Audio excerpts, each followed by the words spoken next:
There we go. How'd you? Oops, sorry, Bliss, I just made it where you're allowed to talk, so I apologize. Is okay,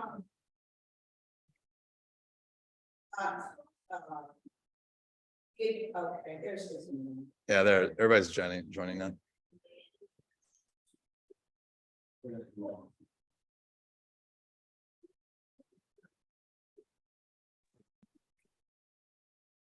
Thank you for letting me in. All right, I think we're making sure everybody's getting added as a panelist. Can you hear me, Eric? Yeah, I can hear you. Can you hear me? I can't hear you.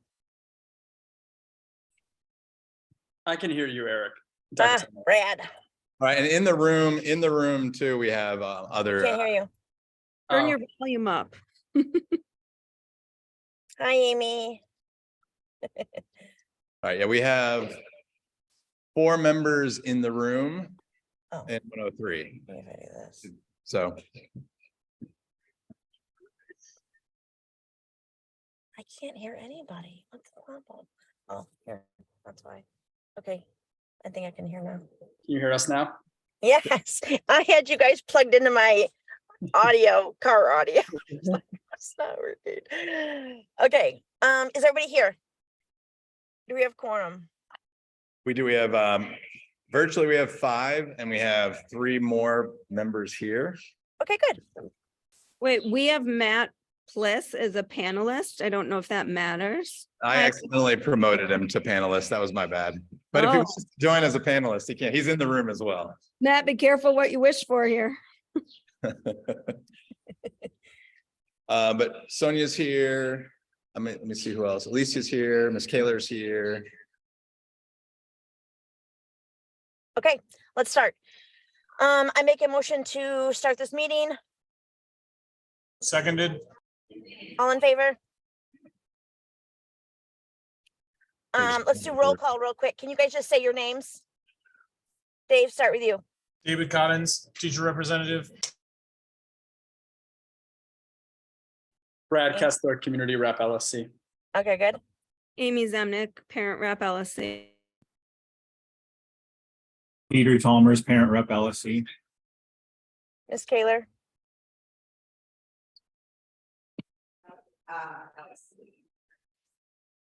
she's muted. Okay, just note that she's here. She said it. She said it. Okay, good. And yeah, and then do the people on, tell us who's there in person. All right, we got Alicia's here. Miss Brown is here. Miss Kaler, I'm here. Okay, And then we have 3 teachers. okay.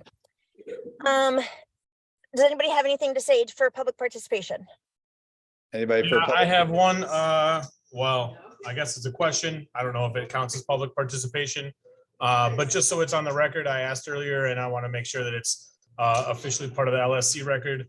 If we are losing 2.5 positions, if we could have our principal tell us where those 2.5 positions are being cut from, as in what departments or what positions are being planned to get cut. Well, yeah, my only recommendation is if they're like, we go public comment and then if we can address then Okay. Mr. Cotton's comment. Anybody else for public participation? Do you have any hands? Paul Drake is here as well. Okay, Did you want to participate in public participation? Yeah, let's do seconds. Yeah, it was a follow-up for those online. If you didn't hear, it was a second to Mr. Cotton's question. okay.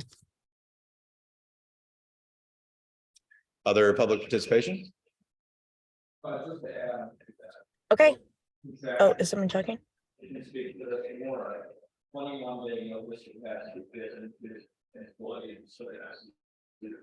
And so I know the coaching that. You're gonna, if you can, Dr. Yeah, Sandler. the question that was basically the point that was being addressed was in the contract between CPS and CTU, the 21-day notice for anyone not being renewed. That point was brought up. Is that going to be a problem, Dr. Steinmiller? I can, once public participation is over, then I can try to address some of the Okay. questions. All right, anybody else? Okay, let's close public participation. And then let's open up discussions for anybody who has anything to say. Yes, yes. Okay. Can you, would you mind muting the sound? It's kind of throwing me off. I think it might be your, Alicia, it might be your, is it, whose computer is it? I mean, I'm muted. Okay. Okay. Okay, cool. Because everybody in the room should be able to hear me, and then, That's right. I'm fine. yeah, I mean, the sound, so when I talk, it's hearing the loop. So you just turn the volume down of like, yeah, that. Perfect, thank you. A couple of questions that were asked. One about the 2.5 positions that were closed. And then where does that come from? These are things that can be very, very complicated when we talk about closing 2.5 positions. That can create a lot of confusion for teachers and people that at this point, we talk about the total sum of positions, because just because a position is closed doesn't mean it's necessarily impacting somebody from that department based on endorsements. So based on guidance from CPS and HR to let HR do that communication, even though there are we'll have 2.5 fewer total positions than we did from before. This does not impact programming. There are potential implications of people being impacted, but that is determined by HR as they evaluate everybody's endorsements. I've heard the communication about from the PPLC about the 21-day timeline. That is a CPS CTU that is outside of my purview of how that is responded. I cannot address or potentially speak with any faculty about an impact until I receive a letter from Chicago Public Schools. That day, I have to have a meeting with that individual, and I'm talking about the process. I have a meeting with that individual. They also receive certified, my understanding, a certified communication also from the district. But I get sent that I cannot talk to anybody, even if I think it might be somebody. I am not allowed to have that conversation. Last year, even when there was potential impacts, I asked 3 or 4 times to the point I was told, do not ask us again. And so I will not ask again. I understand the policy, but I also understand that people want to know that information. Even last year, I think it went relative further than we anticipated when people were going to be notified into June. But again, I'm not a part of that process. And you can't even say what department?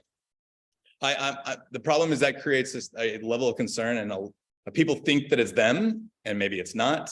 There's been, if a teacher has, let's say, and this is not the scenario. Let's say we're closing an art position, and that teacher, so we say we have one less art teacher. Now the art department's who is it? Who's the newest person? But that art teacher potentially has an endorsement in English, social science, and other things. And so what actually is happening is somebody is being impacted in social science because that person has more seniority. That's why HR does that. They go through that, and I don't miscommunicate any of that information. So I can't until then. And so again, under guidance, not to communicate that, to avoid all, because I can't answer any people can come to me and go, is it me? And I can say, I can't tell you. And I'll say that over and over and over again, and we'll create concern. Is it because you can't tell them because you're saying? Okay. Making that determination? HR makes that determination. Anybody go with them as a principal, that you have the right to do, they're not. What I'm saying is I'm closing 2.5 positions. So there's a potential for that. That could also be based off of retirements. It could be based off of other things, but I can't speak to people being impacted. But there is that potential. So there could be more than 2.5 positions. There is that potential too. Because we're closing 2.5 and we are redefining 3 positions. So there are 5.5 positions in which there's some type of adjustment, 2.5 closing, 3 that are being changed. And again, we talked about this on Tuesday. Think of it as supply and demand. We have demand over here. The position gets changed to meet that demand. And that does take place.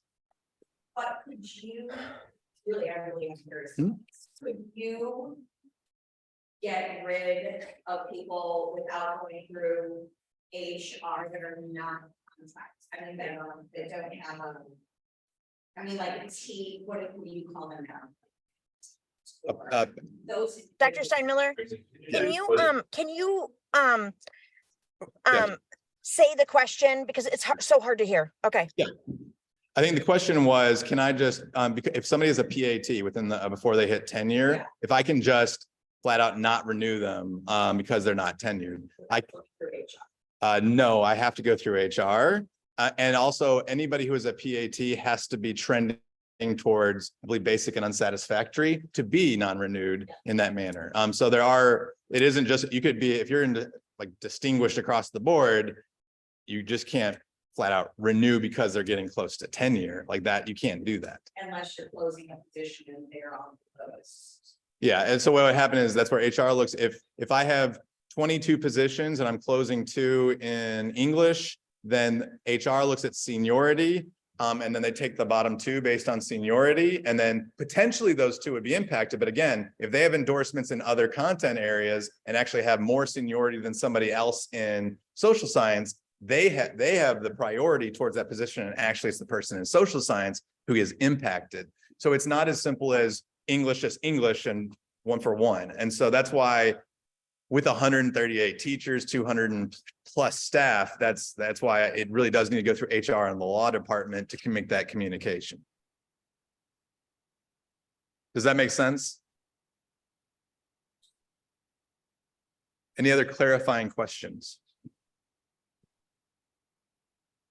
So the budget I presented on Tuesday is exactly the same. We'll have all the teaching positions that we anticipated that we would need. We will not have to offset. I know there was changes through IB. Officially, we'll have 2 IB funded coordinator positions for this year. We will be able, we will have 2 funded teaching positions. Think of that almost separately. And then next year we will roll into then where we would have full coordinators on whatever is allocated to us at that time. But everything else is the same. Is it your vision to take responsibilities like testing coordinator away from a teacher role and put those kinds of responsibilities under a coordinator position, given that they're longer positions, more pay, therefore probably more responsibilities? Yeah, actually, underneath the MOU, what an IB coordinator, it is actually, or the description of an IB coordinator is actually to be in charge of testing. That's part of their responsibilities. But I would say, I don't want to talk about people, but one of our coordinators has been doing that right now. And so so is the other 4 that is required from MYP, but also how do we then embed some of the SAT, for example, and other type of testing coordination? How do we support that while also having administrative supervision over that work? Yeah, it just seems like if we're being sort of told how we have to use our coordinator positions moving forward, that would be a nice responsibility to sort of put under their purview in order to alleviate a little bit of the teacher workload and maybe free up a release period or 2 in regards to those responsibilities that are currently in those roles. Yeah, the description again, when it comes to the coordinators, is to be the direct supervisor for assessment as it pertains to that area, as well as like DP, for example, under that description includes things of supervising CAS and EE and other things. But we also want to make sure that we're creating the structure for us for success at Lincoln Park, and we'll partner with teachers on what that looks like.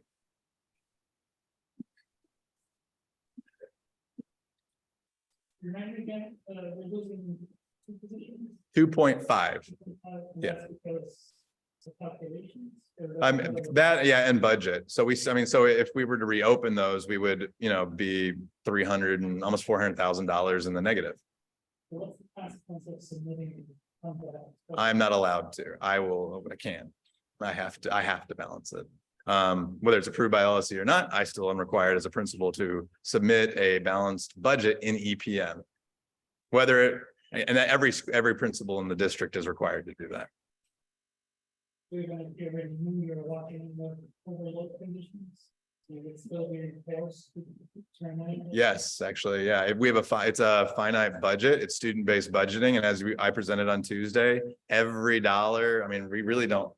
It's not like we have $100,000 sitting on like a paper line, or we don't, we just, so we are utilizing every dollar to the best of our ability to fund positions, but we have no more money to fund any more. We just don't have the money to fund any more.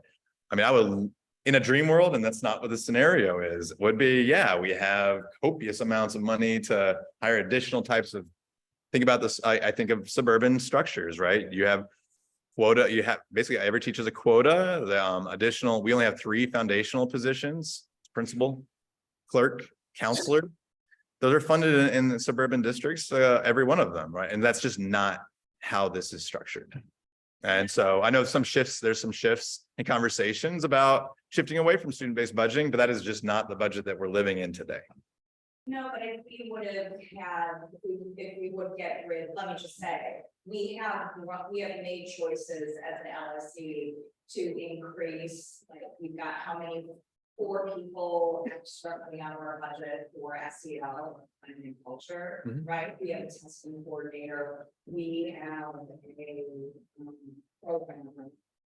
And we could have discussed perhaps what we could do to make those admin responsibilities like they were before and save at least one position. We also in certain, like, and again, I can't speak to this, but just because we are closing the 2.5 doesn't mean that that is required to run our program or schedule. And that's the other side of it. Like, we do need these other positions, and doesn't mean we necessarily need to have 2.5 and whatever the content area is. Like, again, we know how many courses are being offered and how many teachers we need to cover in each content area. And that helped inform the decision of these 2.5 that are closing. Yeah, I wanted to be able to make 2 quick comments. One is that Dr. Steinmiller, just one thing that you committed to last, LSC budget, this past budget meeting, is that in the June LSC meeting, you'll present internal accounts. Yes. And run through, because we are fortunate, obviously, as a school, that we have a parking lot that's of interest, and then we've got a gym that wants to be used, right? And like, not every school has an opportunity for revenue that comes in. So like, we need to have a good, robust conversation about use patterns and what the ideas are for that. But I also wanted to make a comment that, we've heard this repeated, Dr. Steinmiller, that like we are depending on you to make sure programming goes perfectly well, right, in the fall. And so, with that being said, you've committed to us that you've staffed every class that students want, to be in, or at least want to have as their second choice. Alicia brought up in the last meeting that like you haven't figured out the scheduling necessarily yet, right? So that's this next step.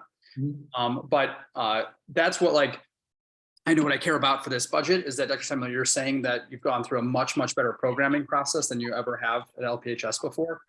And that has turned out the number of teachers, that we need to have in our building to make sure that we staff, the classrooms based on number of classes. And that then has netted the number of teachers that you need. And there's 2.5 positions that you feel like we should need to be closing. It's not just that we don't have the budget. We also don't have a classroom with, the number of students to have that teacher in. So that's like what I'm hearing. I might be making assumptions in there. No, that's right on. And we also will no longer be overstaffed, correct? I mean, with our budget, we are staffed. We have the teaching positions that we need to cover the classes. Again, oh, that's weird. So we have the teachers to cover the classes.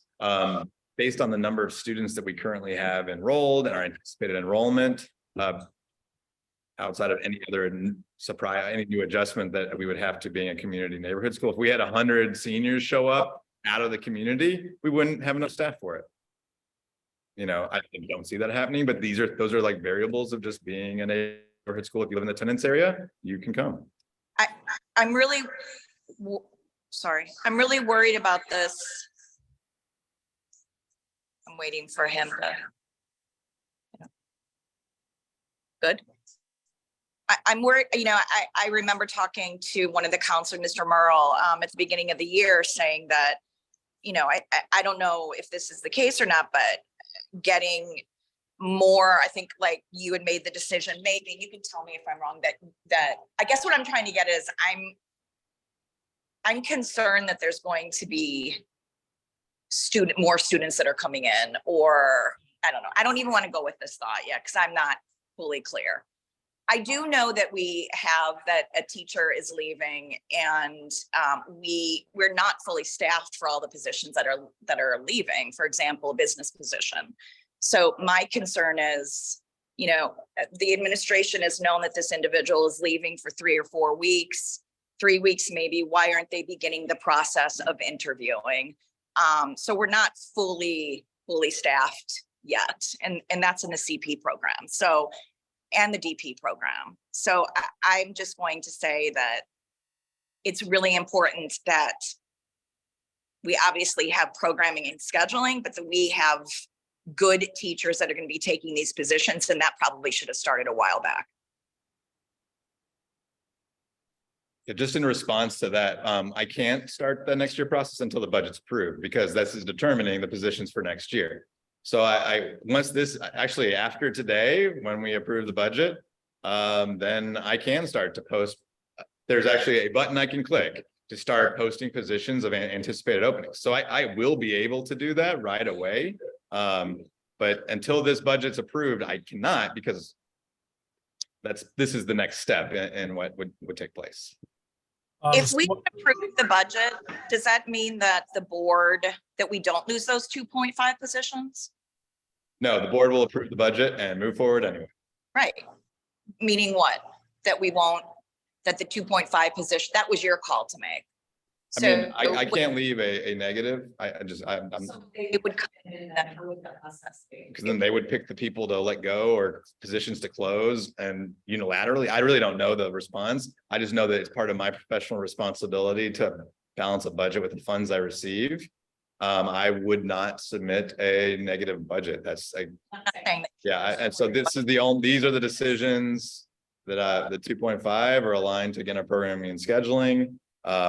Again, we're utilizing potential retirements and resignations. Just because somebody's resigning, though, doesn't mean that's the 2.5 position. If we need that to meet our programming and scheduling needs, then that position would just be reopened. Would be open.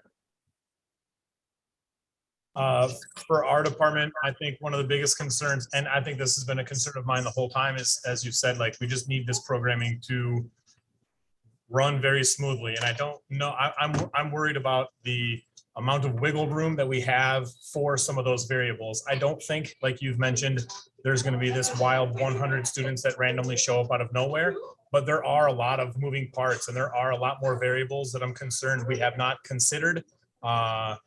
And that leaves deficits of positions. Like, for example, if the math department were to lose a position or a half of a position, how does that impact computer science classes or ECS classes?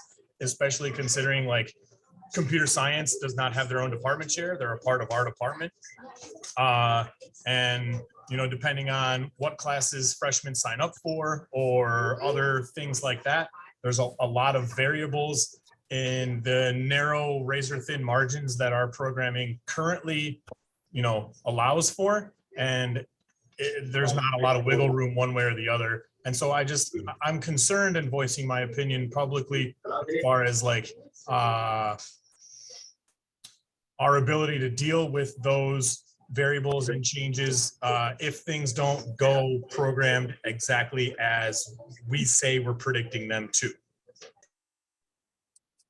I think you're Mr. Cottons, just a question on that. Like, I hear you're saying concern around we don't have a lot of wiggle room, the razor thin margins. Is there something that you think we could or should be doing, like, as it relates to the budget to address to that? Or this is a general concern saying we lock down the budget, but the programming still has to go well? I'm just wondering, is there some other action we should be taking or considering? Yeah, I just think that the budget is dependent upon programming going exactly as we plan it to go. which historically has not been the case. And so that's a concern because I have yet to see it go well. Now, I think we do have a really good head start, but there are a lot of concerns, as I said, amongst my department members, as far as how computer science is addressed, how the variable number of class choices for incoming freshmen, like, I mean, we have 500 some odd students that have yet to be programmed. And their choices on what they end up going with class selection wise could dramatically impact one department or another department as far as exceeding or not hitting a certain number of allocated teaching positions or class spots that we are currently building a budget around, saying that we're going to have this number, and that just like might not be true. That's just me. I'm just making sure that we think about those things for the long-term ramifications of what going with these choices now may mean for the long-term future in a few years, but also even just as immediate as next year. And I think where Got Dr. it. Miller has commented is that the number, the 567 or so of incoming freshmen have been accounted for, but obviously based off of the diagnostics that Mr. Cottons, you brought up, well, in several LSC meetings about like, what's the status of the diagnostics? How are kids being placed? What about the discretion of the teachers if the teachers don't think the kid's properly placed, et cetera? That's what's still, there needs to be wiggle room. And again, like Dr. Steinmiller, I've like been trying to read through the lines of you saying that like you have accounted with the programmer based off of like freshmen, a bit like what freshmen can take in math, right? To make sure that there's enough teachers. Again, it goes to like your examples when you've given them of like, we need 20 teachers because of X amount of classes. And it might not mean that it's specifically, this class versus this class, but making sure there's the right endorsements. Again, you gave science examples before. So like that's what you just need to like continue to confirm for us, right? Is that like, that there has been that allowance for the wiggle room, right? That Mr. Cottons has brought up. Well, from what I've seen and heard, I'm not convinced that there is wiggle room. Like I said, especially in situations where computer science classes are in the math department, but not everyone is endorsed to teach certain computer science classes, or freshmen exploring computer science being a course that historically that has been an option for freshmen, and like, where does that put us as far as math teachers teaching math classes versus teaching other computer science classes, or how the people who are endorsed in computer science are allocated for those classes as well. I'm just So concerned. just to make this, maybe super clear, let's say the assessments in math show that 500 out of the 567 kids are all in advanced math. Like, hey, we may not have enough teachers to teach advanced math. Is that sort of what you're saying? All of our math department members are capable of teaching our math classes. Take that example. I'm more concerned about the computer science classes and how those are specific endorsements in our department that are not math classes. There's a lot of non-math teachers that teach ECS, for example. I'm worried about freshmen choosing certain classes, and at some point, like, how are computer science credits being determined, because all of these students need computer science credits for graduation, and those are not math credits, those are computer science credits. And then furthermore, like, if we're not addressing these graduation requirement needs now with the allocation of math teachers and other people for these classes, are we going to run into a situation in 3 or 4 years where we have like hundreds of seniors that are scrambling to get a certain graduation requirement out of the way, and whether or not we have the human capital to cover that? I mean, Dave, isn't this the role of the ILT, the department chair, to be discussing these things with, I mean, it certainly is something that we need to bring to the table because it's happened over and over, and this is part of principal evaluation. But this is why department chairs get a release period, and that they are chosen right? If these are the issues, then they need to be bringing it. I mean, I believe that in a perfect school, that the administration understands these complexities, but that's not fair all the time. So, you know, I mean, are these the things that are being discussed? So, Yeah, I don't you know. know. I'm not our department chair. I certainly would hope that they are being discussed. I just am, this I is understand. very long-winded at this point, but all I was trying to do was just express concern about the razor thin margin for error. And like inevitably, there always are variables in summer enrollments and stuff like that. And accounting for them is paramount. That's all I was trying to say. Peter, But I it's think not a that- long way. Sorry, I think, Peter, to answer it in your concern, we certainly had that in history where we had so many kids that were pushed into one particular program that, you know, a teacher was hired that was not trained to teach that particular class, and that was an issue. So this is the stuff that needs to be done correctly, because it's not fair to the students to be placed into classes where they don't have a teacher that is trained in that particular subject. Yeah, well, it seems like it's a risk level, inherent or to the- level. Or level, What? yeah.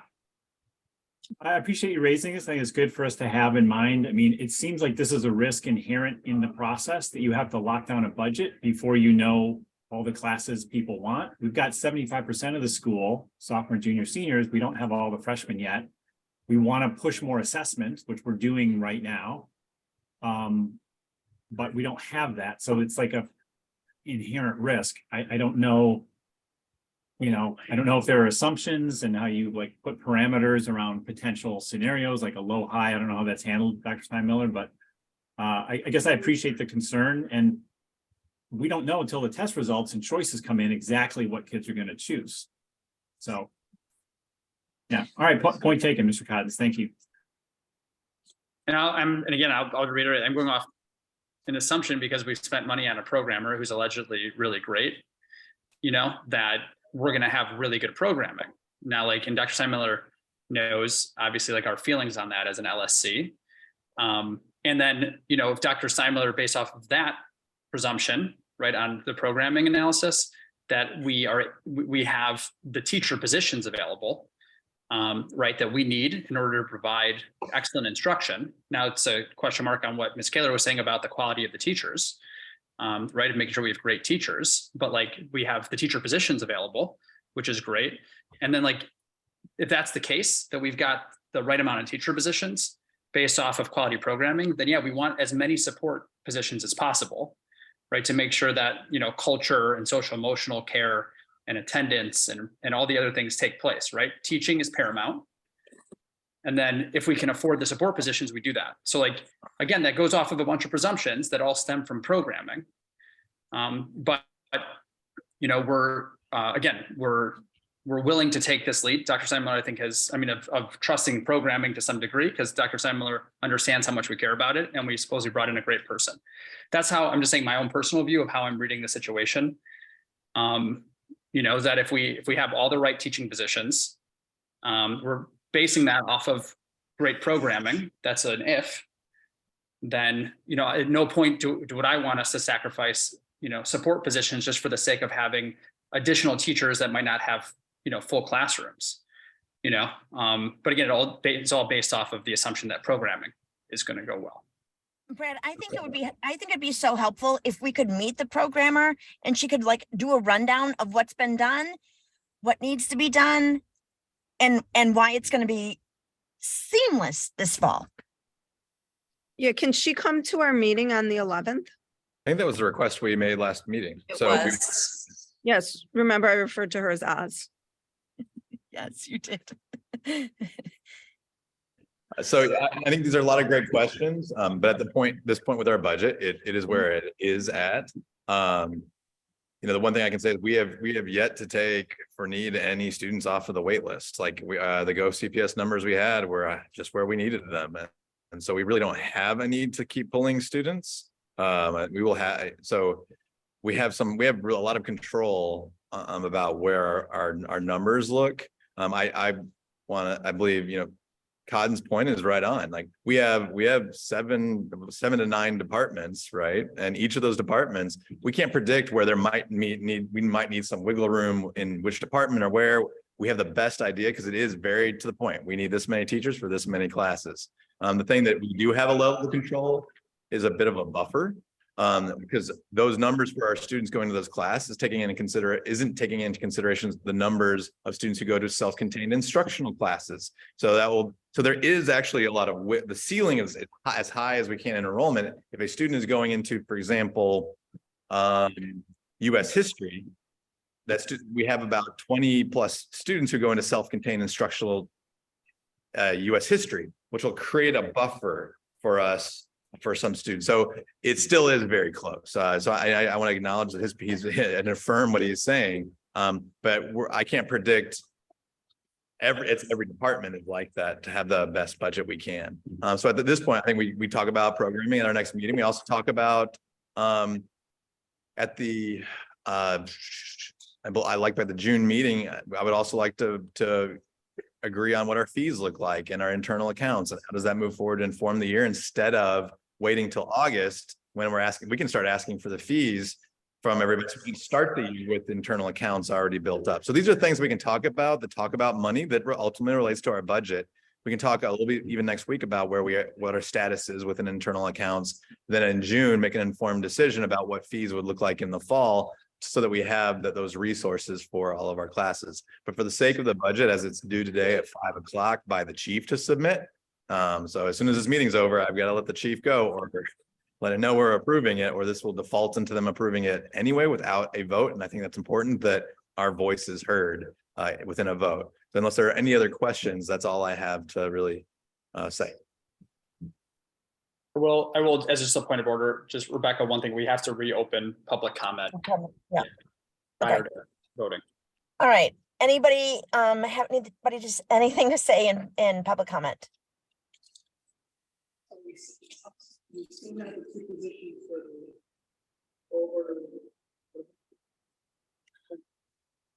Dr. Steinmiller, is somebody speaking?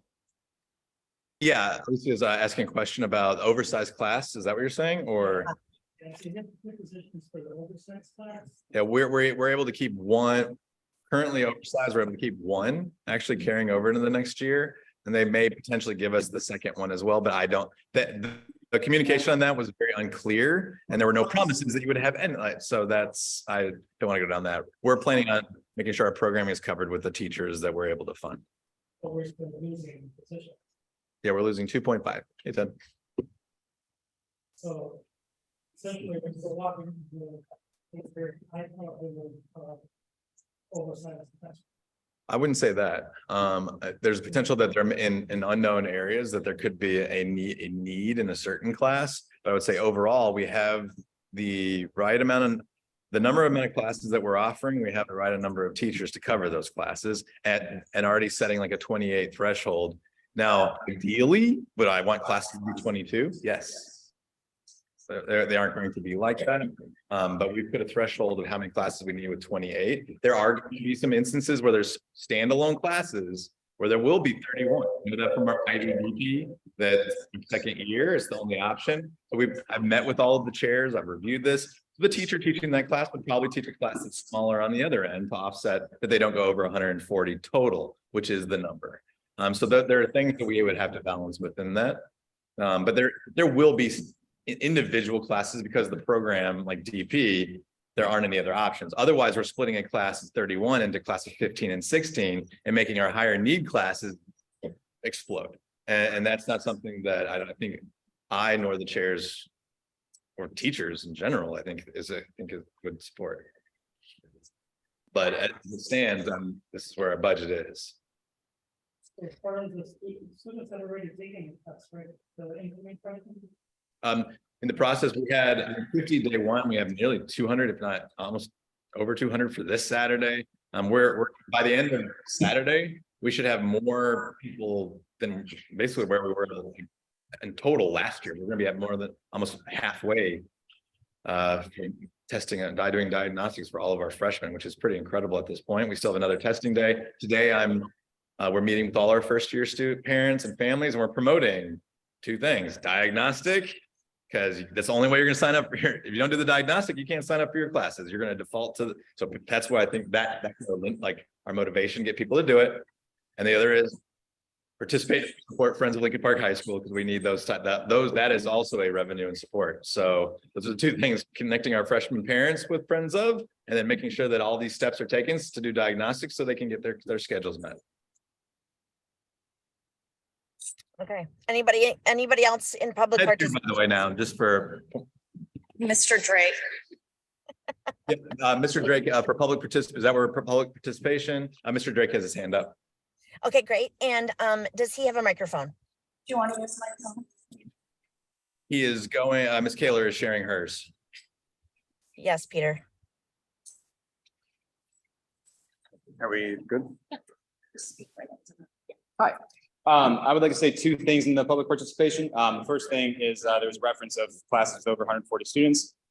Next year, we currently have several classes that, several teachers that have over their course load, and there has been no financial compensation for them. That would be a concern of mine. The second thing that that comes to mind is that if the district will approve the budget, even if the LSC votes no, it would seem that the way that the LSC can use their voice would be to vote no if they were uncomfortable with the budget as presented. Thank you. Peter, you're on mute. Could you repeat the first one, the first concern again? He's coming back.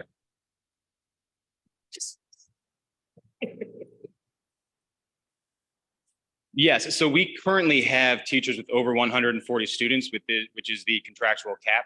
There's supposed to be money available to compensate those teachers if they have over 140 students. That money has not been secured by Lincoln Park High School, and so those teachers have been without that financial compensation for having oversized classes for the duration of this year. That would be a concern of mine moving forward into the next year as well.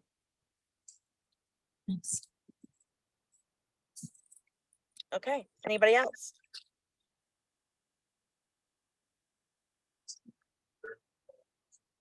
I don't see anybody else in the room with their hands up for public participation. Okay, we're online. Anybody in? Rebecca, did you hear him? Paul Drake? Yes, I did. Okay, good. I sure did. Yep. And I do want Dr. Steinmiller to address that. I don't think that the 140, but it doesn't affect the budget right now. Or Yeah, maybe I'll follow up with the PPC tomorrow on that. We have a meeting. We have a meeting, and I actually have a response to some of those concerns relating to that. okay. Yeah, I mean, that's just not fair to the teachers if anyway. Yeah, they need to be paid. I don't see why we can't get answers to that now. How is the administration dealing with that? Really? It's just for questions. Okay, well, Rebecca just asked. I guess. Yeah, we have Yeah, yet to we call can to a follow- vote, and I still have We some can steps. follow up next Thursday. Yeah.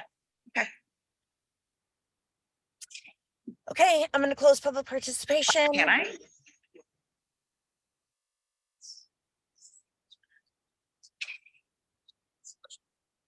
Okay, I'm gonna bring something up. Sorry, Rebecca, you're probably working. It's okay. Go ahead. No, I would just say like point of order that like you'd have to make a motion to try to bring something up and get it seconded because we just went in from public comment. And I don't know if Rebecca was about to make a motion for something either. So just as long as we keep some kind of rules of order. Okay, that's okay. We can talk about that next time. It's just that it's been going on all year and the teachers have been asking for that, that extra or that pay and they haven't received it. But No, I mean, and Sandra, I think you could make a motion potentially to rediscuss and somebody else can second it. I'm just saying. I can? Unless the chair wants to try to, table a conversation, for example. But just as long as we don't go into public comment, then out of public comment, then back in public comment and out. Okay. Can I make a motion to just talk about that for a moment, please? The teachers that are at 140 and above that have not been properly compensated by Lincoln Park High School. I'm getting seconded. Okay, all in favor? Thanks. What was the vote? Does anybody know? Well, I had 4. Okay, So if Dr. Steinmiller, you can just speak to that, why the teachers haven't gotten paid or how that process works. Yeah, classes over 140 go to the oversized class committee. They make a determination. I was actually wanting to talk to the PPC about it first instead of open comment here. Because I felt like the process for me to respond is to PPC first because they asked the question. I have a follow-up. I'd be happy to do so. Anytime it's over 140, it goes to the oversized class committee. Oversized class committee determines funding for classes over 140 or classes that where OTH would be assigned. They gave us OTHs. They voted 6 against 6 CTU, 6 CPS in favor of funding it. Therefore, it will not move forward, and the teachers over 140 will not receive funding. That was what I was going to present to the PPC tomorrow. Sorry, Drake, that was my intent to have that conversation, but they will not be funded. The board will not fund or give them pay for over 140. and can you clarify what you said about the CTU and CPS? Yeah, there's a joint committee of CPS and CTU members who analyze every school's oversized, any oversized classes. They have about $36 million they distribute yearly because of this need in all the schools. And so they voted again for OTH class, our overtime, or not our extra positions. We got the extra position last year, and potentially and some OTHs. I think we got like 5 or 6. And then they also make a determination on extended day pay for those with over 140. They voted 6-6, and therefore it was stalemate, and therefore it will not move forward with any payment going to anybody with over 140. That's not a school-based decision. That's a district decision on that funding.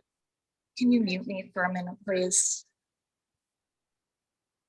But I think that what the concern is that if the programming isn't done properly, and because of these release periods, then you've got a situation where you've got oversized classes, and that was something that the administration did in terms of programming.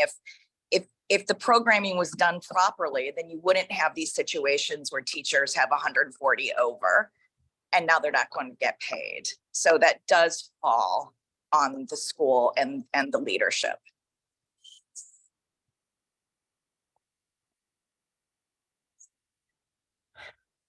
Okay. Anybody want to say anything else? Can I make a motion to approve the budget? Sandy, I don't know there's nothing else to say. We're here to approve the budget. I feel like we are. Talk about that. Let's put it on the agenda for the next meeting if it's something we need to follow up on, but I'm not sure. We're here for one reason right now, and that's to approve the budget. And I feel like we need to approve the budget or not. We do. And I agree, Amy. There's just a lot of people that are at this school that are very concerned and have a lot of questions that they wanted us to bring forward. And you're right, a lot of it doesn't, but it all has to do with the budget and programming. So yeah, I mean, you're right. We're probably just spinning our wheels here, but I would like to have some of this on record. But I'm ready. I'm ready.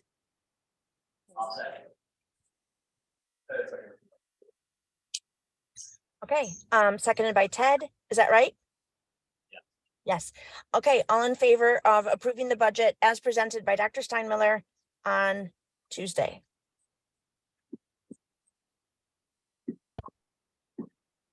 I think we need a roll call. So Dr. Steinmiller, yes. Peter Chalmers, yes. Ms. Kaler, no. Okay. Ms. Hernandez, no. No. Okay. Ms. Zemnick. Yes. Mr. Cottons. Hey, Okay. Mr. Kessler. Yes. Okay. Is Miss Brown there, you said? And what was her, okay. Okay, so Ted, what's the count? Was Mr. Cotton's a nay? Is Yes. that what I think we have 3 nays. 3 nays? I think it's 6-3. Okay. 7-3. Okay, the motion passes. Budget's approved. Motion to close this meeting? I second.